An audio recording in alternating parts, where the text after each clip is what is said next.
గోగుల నాగరాజ గారు. ఆయన ఒక కార్పొరేషన్ ఆఫీస్ లో ఒక కౌన్సిలింగ్ ఉన్నప్పుడు ఒక గలాటా జరిగితే దాంట్లో రౌడీ షీట్ ఓపెన్ చేశారు. పాప ఆయనకి ఎంత మంచి వ్యక్తి ఆయన గోగుల నాగరాజ గారు. అప్పుడు ప్రభుత్వం ఎవరండి? అప్పుడు మినిస్టర్ ఎవరు? ఎవరండి? 2017లో తెలుగుదేశం పార్టీలో ఎవరు ఉన్నారు అప్పుడు మినిస్టర్? నారాయణ గారే కదా.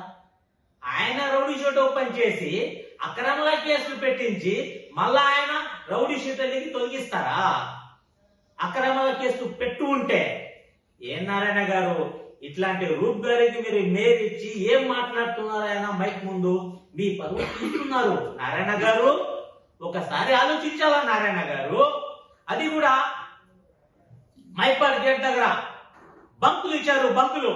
120 బంకులు, ప్రతి బంకుకి ₹1,00,000 ఇచ్చారు నారాయణ గారు అని ఒక గొంతు వేశారు ఆయన రూప్ గారు.